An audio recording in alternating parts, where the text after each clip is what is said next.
Welcome back to Studio 73. I'm Anim Osmani, and you're watching the Suffolk Sports Report. We're coming out of one of the most exciting weeks of college football, and that is rivalry week. It is a time when rankings and statistics mean nothing, and it means everything. Ninth-ranked Ohio State was certainly in that predicament as they found themselves squaring up against unranked Michigan for the 115th time as the Buckeyes try to make a final bid for the National College Football Championship. Michigan is trying to win this matchup for the first time since 2011. First up, we have Suffolk Sports Report's Elizabeth Halley, who went to Foxborough this past weekend to show us what the tailgating experience is like at Gillette. Liz? It was one of the most important weeks of college football as conference titles and the playoff berth were on the line. Welcome to Studio 73 as we're back from Thanksgiving break. I'm Anim Osmani and you're watching the Suffolk Sports Report. We'll first send it to Tom Dufton reporting from our Tony Somerset studio to get you up to speed with the Boston Bruins. On the second drive of the game, after John Corn connects with Sean McKeown for 27 yards, Chris Evans then sets up the Wolverines for a first and goal situation in which they eventually ran the ball in for the score with the fullback Khalid Hill taking a 7-0 lead in the first.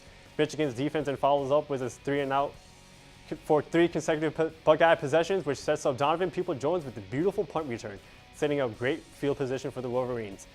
That allows Michigan to score again with a play-action pass to McKeown, extending the lead to 14-0. Uh-oh, is this an upset alert? Ohio State showed some progression on offense in the second quarter. JT Barrett runs it in, cuts the lead in half. Later in the second, this time Barrett throws for a touchdown on the play-action read to his tight end, leaving the score tied at halftime. However, Michigan was the first to score in the second half with a touchdown run from 1 yard out by Kieran Higdon. Unfortunately for JT Barrett, he had to head into the locker room in the third quarter with an apparent knee injury. Redshirt freshman Dwayne Haskins takes over and surprisingly leads the offense on 2 scoring drives as he hands off the ball to J.K. Dobbins there. It was all Ohio State in the fourth quarter, and they leave Ann Arbor with a 31-20 victory. 23rd ranked Boston College took on the 0-3 Boilermakers of Purdue last Saturday. This is the first time Boston College made the top 25 in 10 years. And let's take a look at how they performed. Both teams scored on their opening drive. Here's a look at BC's first score as Anthony Brown hookups with the tight end, Tommy Sweeney. Purdue strikes back with David Blau connecting with Rondell Moore, one of the most electrifying wide receivers in the nation, and you just saw why. Moore finishes his day with 110 yards and 2 touchdowns on 8 receptions. Here's a look at the second touchdown as he makes it look easy shaking off that tackle and hopping right into the end zone.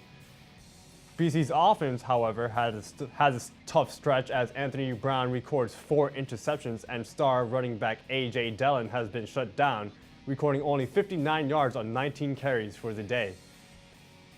Purdue attacks on extra points as Blau throws to Terry Wright for the touchdown, making that 23 unanswered points. Boston College would add on an extra touchdown during garbage time, making the final score 30-13. The Patriots traveled to the Meadowlands as they came out of the bye week on Sunday to square off against the New York Jets for an AFC East slugfest. It was a chance for the Patriots to prove themselves still worthy as Super Bowl contenders after a disappointing performance against the Titans 2 weeks ago. Here's a look at how they did. The first half was dragged out for a while as it was just filled with penalties. You see here one of the penalties as Dietrich Wise was flagged for roughing the passer, bailing out the Jets on a failed 3rd and 7 conversion, thus extending the drive.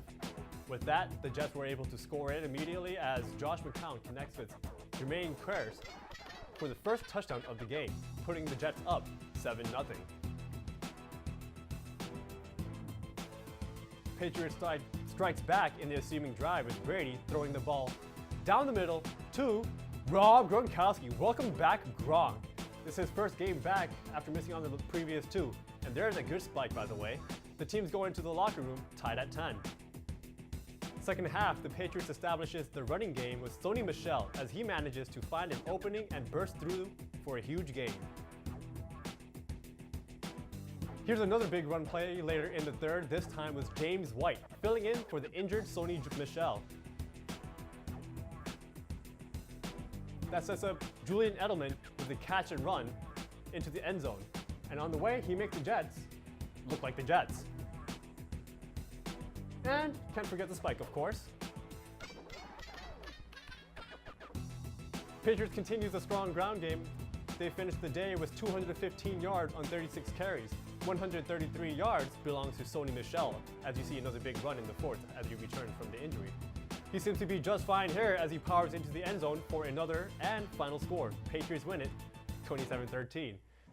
Well, that's all for today. To stay up to date with the Boston sports scene, be sure to subscribe to our YouTube channel and follow us on all our social media accounts at Suffolk Studio 73.